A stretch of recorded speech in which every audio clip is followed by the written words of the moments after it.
इन नदियों ने हमेशा इसमें बढ़ चढ़कर योगदान दिया है। सनातन धर्म के मुताबिक गंगा जैसी नदी को पृथ्वी पर लाने वाला राजा भगीरथ का उद्देश्य अपने पितरों को मुक्ति दिलाना था। युगों युगों से ये नदियां ना जाने कितनी पीढ़ियों का पाप धो चुकी हैं और कलयुग में हम और आप इन्हीं जीवनदायिनी नदियों को अपनी गंदगी से कलुषित कर रही हैं। नदियों से ऑक्सीजन गुम हो रही है, उनकी पवित्रता, निर्मलता और निर्बाधता खतरे में है। देखिए आज की खास पेशकश, द हॉरर ब्लैक वाटर।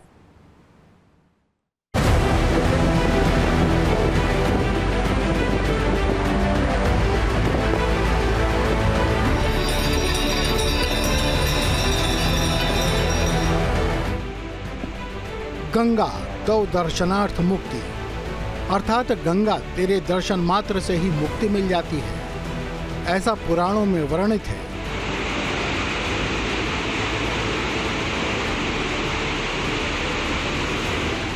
जब आदिकाल में गंगा के अवतरण पर भगवान विष्णु ने यही कहकर आशीर्वाद दिया था, पतित पावनी मोक्षदायिनी मां गंगा हिमालय से निकली केवल एक सामान्य जलधारा नहीं, बल्कि भारतीय संस्कृति, वैभव, श्रद्धा और आस्था की प्रतीक है। सदियों से भारतीय समाज के हर वर्ग और समुदाय ने इसे अपने भावनात्मक आस्थाओं का प्रतीक मानकर वंदना की है, मां के रूप में मान्यता दी है। भारत ही नहीं, पूरे विश्व में किसी और नदी को इतना महत्व और प्रतिष्ठा नहीं मिली है जितनी गंगा को युगों युगों से मिलती रही है। लेकिन भविष्य में इन बातों का कितना महत्व होगा हम नहीं कह सकते, क्योंकि भारत में सिर्फ गंगा ही नहीं, दूसरी नदियां भी प्रदूषण के संकट से गुजर रही हैं। यूपी में जो जीवनदायिनी नदी है उसकी खुद सांस फूल रही है।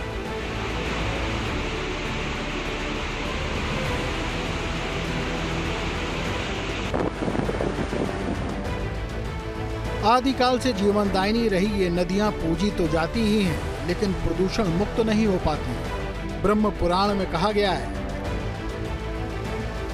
गंगा पुण्य जला प्राप्य त्रयोदश विवर्जये शोचमानम सेकम निर्माल्यम मलघर्षणम गात्र संवाहन क्रीड़ा प्रतिग्रह मयोर्तिम अन्य तीर्थ रति चैवह अन्य तीर्थ प्रशंसनम वस्त्र त्याग मधाघातम संतारंच विशेषता। ब्रह्म पुराण के इस श्लोक में गंगा में उन मानवीय कार्यों को सूचीबद्ध किया गया है जो गंगा में निषिद्ध होने चाहिए, जिसमें मलमूत्र आदि का त्याग, मुख प्रक्षालन, पूजा के फूल प्रवाहित करना, शरीर की गंदगी और मैल धोना, जल क्रीड़ा, दान ग्रहण, अन्य तीर्थ प्रशंसा, वस्त्र त्याग या कपड़े धोना, गंदे शरीर के साथ गंगा जल में प्रवेश करना, झूठ बोलना और कुदृष्टि, ये सभी गंगा स्नान के समय वर्जनीय है। लेकिन अफसोस कि आज सिर्फ गंगा ही नहीं, हर नदी में इंसान प्रदूषण फैलाने से बाज नहीं आ रहा।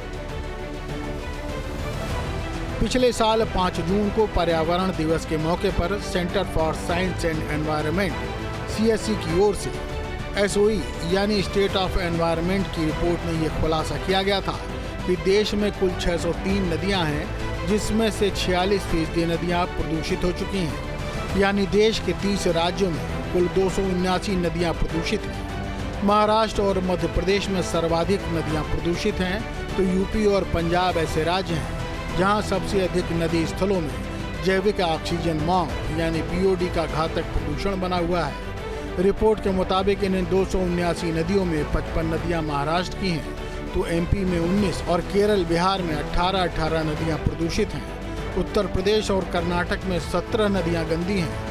लेकिन BOD की बात करें तो रिपोर्ट के मुताबिक कई राज्यों के प्रदूषित नदी स्थलों पर BOD यानी जैविक ऑक्सीजन मांग अपने सामान्य मानक से 10 गुना अधिक तक मौजूद है। आपको बता दें कि 1 लीटर पानी में BOD की मात्रा 3 mg होती है, और अगर ये इससे अधिक है तो इसका मतलब है कि पानी तो प्रदूषित है ही, ऑक्सीजन तत्व की भी भारी कमी है।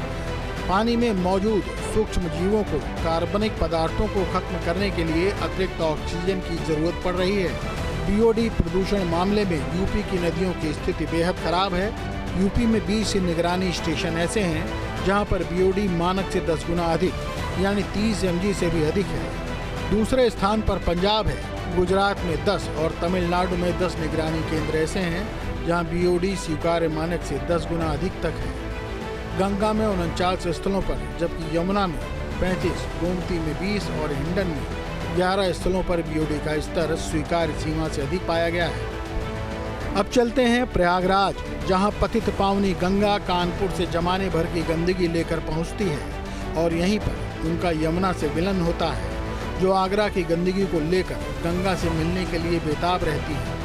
प्रयागराज की गंदगी कानपुर और आगरा के काम में पूरा सहयोग करती है। यहाँ चमड़ा फैक्ट्रियाँ तो नहीं, लेकिन नालों का पानी शहर की गंदगी को उगलता रहता है। प्रयागराज में प्रतिदिन 45 करोड़ लीटर गंदा पानी निकलता है, जिसमें 38 करोड़ लीटर पानी सीवरेज ट्रीटमेंट प्लांट में शोधित हो रहा है। बाकी 7 करोड़ लीटर गंदा पानी सीधे गंगा यमुना नदियों में छोड़ा जा रहा है। क्या इस तरह हमारी नदियों की पवित्रता बरकरार रहेगी? देखिए, पहली चीज़ तो गंगा हमारे लिए पावन है और सबसे पहली चीज़ हमारी श्रद्धा है, क्योंकि एक नदी नहीं है, एक श्रद्धा का भाव है। दूसरी चीज़ यहाँ पे कि अगर वो गंदा पानी डायरेक्ट नदियों में आ रहा है तो नदियों का इकोसिस्टम जो है वो बहुत अच्छे से डिसबैलेंस हो रहा है, मछलियों के ऊपर नुकसान पहुँच रहा है। तो अगर प्रदूषित पानी नदियों में जा रहा है डायरेक्टली, तो इस पर निश्चित तौर पर सरकार को क्या करना चाहिए, रोकथाम लगानी चाहिए। साफ़ सफाई के लिए बहुत सारे फंड आए हुए हैं, तो ये सारे फंड कहाँ पे हैं? अब अगर जो आप जैसा बोल रहे हैं, जो आंकड़ा कि 7 करोड़ लीटर जो पानी है, गंदा पानी डायरेक्ट आ रहा है, तो मैं चाहता हूँ कि हम सब भारतवासी चाहते हैं, जिनकी श्रद्धा इस नदी के प्रति है, वो चाहते हैं वो 7 करोड़ लीटर पानी जो है वो क्या हो, एक तरीके से ट्रीटमेंट के तहत गुजर करके स्वच्छ पानी नदियों में डाला जाए। प्रयागराज में कुल लगभग 475 mld के आस plus minus 15 mld sewer generation होता है, जिसमें हमारे पास अभी 10 STP हैं, जिनकी कुल क्षमता 340 mld है और इस इन कैपेसिटी पे हमारा लगभग 400 mld के आसपास ट्रीटमेंट हो जाता है और शेष बचे हुए डिस्चार्ज के लिए कार्य प्रगति पर है और उसको किया जाएगा। कहते हैं कि गंगा भारत की पहचान है, जो राष्ट्रीय नदी से कहीं अधिक एक विचार है। समूचे विश्व में गंगा आज भारत राष्ट्र की पहचान है। गंगा की जड़ें भारत भूमि में काफी अनंत तक जमी है। इसे श्रद्धालु मां मानते हैं। इसमें स्नान पुण्य लाभ की आशा से स्नान करते हैं। यह अलौकिक पहचान गंगा जल के प्राकृतिक गुणों से है, जिसे अमृत कहते हैं। गंगा जल में विद्यमान जीवाणुभोजी तत्वों में आश्चर्यजनक शक्ति एवं क्षमता है, जो उसे शाश्वत बनाता है। इसीलिए गंगा को सृष्टि की प्राणधारा कहा जाता है। तभी कहा गया है, गंगा जले कीटाणु न जायन्ते। लेकिन अब गंगा के चाहने वाले मानते हैं कि ये समय संकट का है, अमृत अब पीने योग्य नहीं। इसको सफाई करने का कोई तरीका नहीं है और जिसकी वजह से जो उसमें जीवाणु हैं वो ख़त्म होते जा रहे हैं। वो प्राकृतिक रूप से उसमें प्रकृति के आशीर्वाद के रूप में उसमें थे। अब वो क्या करते थे कि पानी को खुद साफ़ करते थे, लेकिन पानी का स्तर खुद इतना कम हो गया और गंदा हो गया कि वो जीवाणु भी धीमे धीमे समाप्त हो गए। पहले जैसे बोतलों में हम देखते थे अपने घर में कई सालों तक रखा है पानी, अब नहीं आप रख सकते, वो ख़राब हो रहे हैं। जानकार बताते हैं कि प्रयागराज में कुल करीब 64 नाले हैं, जिसमें से 48 अनटैप्ड हैं। नगर निगमों की तरफ से नालों के लिए 1-1 करोड़ रुपए का ठेका दिया गया है, लेकिन पूरे दूषित पानी का ट्रीटमेंट नहीं किया जा पा रहा, क्योंकि STP में उसकी क्षमता से अधिक प्रदूषित पानी आ रहा है। देखिए, इलाहाबाद में, जहाँ तक इलाहाबाद का प्रश्न है, इलाहाबाद में करीब 64 नाले हैं, बड़े और छोटे मिला के। 64 में करीब 48 नाले ऐसे हैं जो अनटैप्ड हैं और उनमें पहले स्टेट गवर्नमेंट का ये दावा था कि हम इसको बायो रेमेडियल मेथड से इसको हम साफ़ करेंगे। लेकिन जब हम लोगों की टीम ने वहाँ पर, मैंने विजिट किया, हर सारे जितने भी इनके नाले, चाहे शहर में थे, चाहे नैनी में थे, चाहे झूंसी में थे, चाहे और भी जगह पे थे, जब हम वहाँ पर गए तो वहाँ पे मैंने ये पाया कि कोई ट्रीटमेंट हो ही नहीं रहा है और जो इसका बायो रेमेडियल का मेथड है वो बिल्कुल स्ट्रिक्टली फॉलो नहीं हो रहा है और 1-1 करोड़ रुपए का ठेका जो है इन सब कंपनियों को दिया गया है, जो नगर निगम के थ्रू दिया गया था। तो मैंने इस पर ऑब्जेक्शन किया और कोर्ट को मैंने पूरी अपनी रिपोर्ट सबमिट की और उसमें ये बात कही। तो कोर्ट ने एक चीज़ पूछी कि आप किस मेथड से इसका शोधन करते हैं, उसका कोई जवाब स्टेट गवर्नमेंट ने नहीं दिया। श्रद्धालु मानते हैं कि गंगा में स्नान करने आने वाले लोग श्रद्धा के कारण इस प्रदूषित पानी में भी डुबकी लगा लेते हैं, लिहाजा एसटीपी से इसका लगातार ट्रीटमेंट होते रहना चाहिए। कोशिश करनी चाहिए कि इस पानी से खेतों की सिंचाई की जाए। तो इसका जो एक तरीका है वो सही तरीका बनना चाहिए कि जिसमें नमामि गंगे योजना इतना 1000 करोड़ रुपए जब खर्च कर रही है तो एक इसका एक स्थायी व्यवस्था के तौर पर और अच्छा मजबूत सुदृढ़ रूप से काहे नहीं इसका इंतजाम करते कि जिसमें हमें शुद्धता की ज़रूरत ना पड़े और हम इसको कहीं ऐसी जगह यूज कर लें जहां हमें यही पानी काम दे जाए। शुद्धता एक अलग विषय है और सीधे काम लेना एक अलग विषय है, तो दोनों विषय अलग अलग है। शुद्धता पर ये ज़्यादा ध्यान देते हैं कि शुद्ध करके हम पानी छोड़ेंगे, जबकि हमने कई बार इस बात को उठाया कि इस पानी को फिल्टर करके यदि सिंचाई के उपयोग के लिए दे दिया जाए नहरों के माध्यम से तो वो सिंचाई भी होगी और हमें इसकी शुद्धता आदि की जो सेफ्टी या चीज़ें हैं ये ज़रूरत भी न पड़ेगी। नमामि गंगे के प्रोजेक्ट मैनेजर के मुताबिक निगम की तरफ से बायो रेमिडिएशन की योजना स्वीकृत हुई है। 15 नाले का काम नमामि गंगे प्रोजेक्ट कर रहा है, जबकि 2 नालों का काम जल निगम कर रहा है। वर्तमान में तो उसको नगर निगम के द्वारा बायो रेमिडिएशन किया जा रहा है ट्रीटमेंट करके, लेकिन जो है उसके लिए हमने परमानेंट रूप में महाकुंभ योजना से भी स्वीकृत हुआ है, जिसमें नाले हैं कुछ 15 नाले हम कर रहे हैं और 2 नाले जल निगम नगरीय कर रहा है। 17 नाले ऐसे जो महाकुंभ बजट से हैं जो नवंबर तक हमारे पूरे हो जाएंगे काम। एग्जिस्टिंग एसटीपी पे ट्रीटमेंट भी हो स्टार्ट हो जाएगा और शेष जो नाले बचेंगे जो हैं उसके लिए ऑन साइट विधि से नमामि गंगे ने योजना स्वीकृत की है और उस पर काम कुंभ के समय किया जाएगा, जिससे कोई भी अशोधित स्राव नदी में प्रभावित ना हो। कब तक हो जाएगा? कब तक टारगेट? कुंभ तक हो जाएगा? हाँ, कुंभ से पहले हो जाएंगे, कुंभ से पहले ही। अब आपको लिए चलते हैं गाजियाबाद और दिखाते हैं हिंडन नदी की तस्वीर। देखिए कैसे नदियों की सफाई को लेकर करोड़ों रुपए की योजना बनती है और अधिकारी इन योजनाओं में पलीता लगा देते हैं। यहाँ शहर का गंदा नाला शहर भर की गंदगी को हिंडन नदी में उड़ेल रहा है। छिजारसी फ्लाईओवर के नीचे आप देख सकते हैं किस तरह से नाले के पानी में झाग बन रहा है। ये नाला हिंडन नदी में जाकर गिर रहा है और आगे जो मकान बन रहे हैं दोनों तरफ उन सब से निकलने वाली गंदगी और कॉलोनी का मलबा भी हिंडन नदी में ही जा रहा है। दिखाने के लिए एसटीपी प्लांट जरूर लगाए गए हैं, लेकिन वो चलते नहीं, जिसकी वजह से हिंडन नदी अब नदी न रहकर नाला बन चुकी है। नमामि गंगे प्रोजेक्ट के तहत सरकार द्वारा करोड़ों रुपए मां गंगा की साफ सफाई के लिए खर्च किए जाते हैं, लेकिन किस तरह से उन पर पलीता लगाया जाता है वो तस्वीरें आज हम आपको दिखाएंगे। इस वक्त हम मौजूद हैं गाजियाबाद के हिंडन नदी पर और हिंडन नदी में तमाम ऐसे सीवर लाइन हैं जो सीधे छोड़े जाते हैं, जिसकी वजह से हिंडन नदी बेहद दूषित नदी बन चुकी है।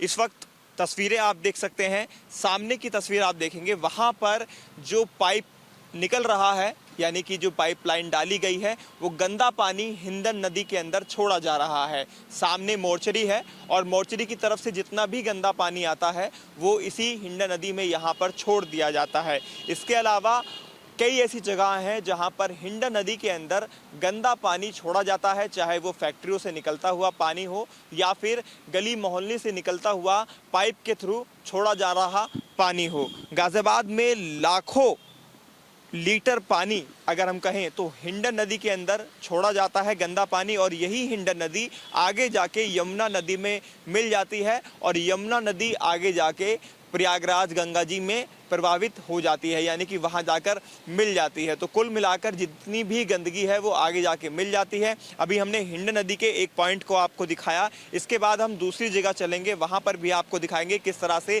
गंदा पानी हिंडन नदी के अंदर छोड़ा जा रहा है। कागज पर योजना बनाने वाले कभी जमीन पर उतरकर समस्याओं से दो चार नहीं होते, लिहाजा करोड़ों करोड़ की योजनाएं बनती रहती हैं और कागज पर ही सफाई का काम भी होता रहता है। ये गाजियाबाद का नालो नदी में मिल रहा है। कौन सी नदी में? हिंडन नदी में। हाँ, ये सारा दूषित पानी है, गंदा पानी है। गंदा पानी है। आगे भी गंदा पानी छोड़ा जा रहा है। आगे सारे नाले गंदे नाले नदी में पड़े हुए हैं। अच्छा। हाँ, और इसकी वजह से हिंडन नदी कितनी गंदी हो चुकी है? हिंडन में तो लिकाश ही नहीं है जी, हिंडन में लिकाश नहीं है बाबूजी, सारे में पन्नी ठुकी पड़ी है, निकलने भी डर लगता हो, समझ लो पैर फाड़ देगा, सिर फाड़ देगा, ये तो समझ लो इसमें सब में गंदा पानी है, गंदा ही कंच पंच दुनिया भर के सब गंद इसी में भर रहे हैं, सब कुछ सब इसी उसी में बिल्कुल दूषित हो चुकी है, समझ लो सब लेटरिंग वेटरिंग सुअर पुअर के जितने भंगी बसे पड़े सबको पानी इसी में है, सबको सब गंदे नाली मिल रहे हैं हमें, जितने हैं दूषित है पानी, सारी नदी बेकार है रही है। नाला कहाँ से आ रहा है ये वाला? गाजियाबाद से। गाजियाबाद का नाला है। हाँ सारा पानी गंदा इसी में गिर रहा है। हाँ, सब लैट्रिन बाथरूम का सब नहाते हैं, लैट्रिन वैट्रिन नहीं करते रहते हैं सब लोग, सारा पानी दूषित ही है यहाँ पे। और क्या सफाई की कोई व्यवस्था? वो कुछ भी नहीं है, कोई नहीं आता। अच्छा, कहाँ तक ये बसी पड़ी आगे? ये आगे तक पार है, कहीं तो आगे तक निकल जाओ सीधे, सब इसी में आ रहा है, सब पानी गंदा, सब गंदा पानी इसी में आ रहा है। लगता है कि आगे जाकर तभी इसकी साफ सफाई हो पाएगी। पता नहीं, कोई आएगा तो करेगा, पता नहीं। सरकार जो दावे करती है कुछ नहीं, सब बकवास है, कोई नहीं आता यहाँ पे। ये हिंडन नदी सहारनपुर से निकलकर गाजियाबाद आती है और फिर गौतम बुद्ध नगर में जाकर यमुना में मिल जाती है, या सीधे सीधे कहें तो ये सारी गंदगी नोएडा में यमुना में गिरती रहती है। हिंडन नदी के अंदर तमाम सीवर की लाइनें गिर रही हैं और ये तस्वीर भी आप देख सकते हैं यहाँ पर किस तरह से जो नाला है वो सीधे तौर पर नाले का जो पानी है, गंदा पानी हिंडन नदी के अंदर मिल रहा है और इसके अंदर झाग जिस तरह से बन रहे हैं उससे आप अंदाज़ा लगा सकते हैं कितना ज़्यादा दूषित ये पानी है जो सीधा हिंडन नदी में जाकर मिल रहा है। दूसरी तरफ हिंडन नदी है तो ये सीवर का जो पानी है, जो गंदा पानी है, वो नाले का पानी जाकर आगे जाकर मिल जा रहा है। आगे में जितने घर हैं वो भी आपको दिखा दूं। जो सीधे हाथ पर बनाए हुए मकान हैं वो छजारसी के अंदर आते हैं और जो उल्टे हाथ पर मकान है वो खोड़ा के कॉलोनी जो है उसके मकान हैं। और ये जो आप ऊपर ब्रिज देख रहे हैं ये NH9 और दिल्ली मेरठ एक्सप्रेसवे का ब्रिज है, उसके नीचे की ये तस्वीरें हैं। जो नाला है इस तरह से यहाँ पर मिलाया गया है क्योंकि पीछे घनी आबादी है और उस आबादी का जितना भी गंदा पानी है वो इसी नाले से सीधा हिंड नदी में आकर मिल रहा है। तो जगह जगह इस तरह की तस्वीरें गाजियाबाद में आपको दिख जाएंगी जो हिंडन नदी को दूषित कर रही हैं। और साफ तौर पर क्योंकि हिंडन नदी सहारनपुर से चलती है और सहारनपुर से चलने के दौरान बीच बीच में लगातार उसमें गंदा पानी डाला जाता रहा है और गाजियाबाद आने तक हिंडन नदी पूरी तरह से दूषित हो जाती है। गाजियाबाद के अंदर भी जो तमाम सीवर की लाइनें हैं या गंदे पानी के नाले हैं वो गाजियाबाद में यहाँ मिल जाते हैं। कहने के लिए एसटीपी प्लांट जरूर लगाए गए हैं लेकिन एसटीपी प्लांट प्रॉपर तरीके से वर्किंग नहीं है। इसी वजह से लाखों लीटर जो गंदा पानी है वो हिंडन नदी में छोड़ा जाता है और हिंडन नदी इसी रास्ते से आगे होते हुए छजारसी से क्रॉस करने के बाद गौतम बुद्ध नगर के अंदर पहुँचती है और गौतम बुद्ध नगर के अंदर यमुना नदी में जाकर मिल जाती है और यमुना नदी को फिर दूषित करती है। मैं एक बार वीजी से फिर कहूँगा पैन करके पूरी तस्वीरें आपको दिखा दें। आप वहाँ देखेंगे तो दूसरी तरफ हिंडन नदी का पानी है और ये जो पानी है जिसको मैं दिखा रहा हूँ काफ़ी ज़्यादा बदबू भी यहाँ से आ रही है। ये सीवर का पानी है, इसमें झाग आप देख सकते हैं, सफ़ेद झाग किस तरह से बने हुए हैं पूरे पानी को लेकर। और आगे जितने भी आप देखेंगे घर जितने भी बने हुए हैं उन सब से जो निकलने वाला दूषित पानी है वो भी सारा पानी गंदा इसी हिंडन नदी के अंदर छोड़ दिया जाता है। और आगे गौतम बुद्ध नगर के अंदर भी जो किनारों पे मकान बने हुए हैं या कॉलोनियाँ बसी हुई हैं सबका दूषित पानी इसी हिंडन नदी के अंदर आकर गिर दिया जाता है। और पूरी तरह से कहा जाए हिंडन नदी दूषित हो चुकी है। एक सर्वे की रिपोर्ट भी सामने आई थी जिसमें कहा गया था कि हिंडन नदी के अंदर तो मछलियां भी नहीं पनप सकती हैं। इस तरह का जो केमिकल है वो हिंडन नदी के पानी में बन चुका है। हम जानते हैं कि गंदे नालों को देखना कोई भी नहीं चाहता, लेकिन इसे दिखाने का मकसद सिर्फ इतना है कि प्रशासन और उसके अधिकारी जाने कि जिस गंदगी को लोग स्क्रीन पर भी देखना नहीं पसंद करते उन्हीं गंदगियों के बीच कई बस्तियां भी बसी होती हैं। अब आपको लिए चलते हैं सीधे वाराणसी, जहां प्रयाग से गंगा और यमुना का पानी मिलकर वाराणसी की ओर पहुंचता है। उस काशी में जहां हर हर गंगे के शोर के बीच श्रद्धालु उसी गंगा में डुबकी लगाते दिखते हैं, ईश्वर का ध्यान करते हैं और खुद को गंगा के सानिध्य में आकर धन्य पाते हैं। लेकिन शायद वो नहीं जानते कि शिव की काशी में उनकी जटाओं से निकली गंगा को इंसान अपनी गंदगी से अपवित्र कर रहा है। वाराणसी में 210 mld पानी तो सीवरेज प्लांट में ट्रीटेड होता है, लेकिन इससे ज़्यादा 220 mld पानी बिना शोधित हुए ही गंगा में मिला दिया जाता है।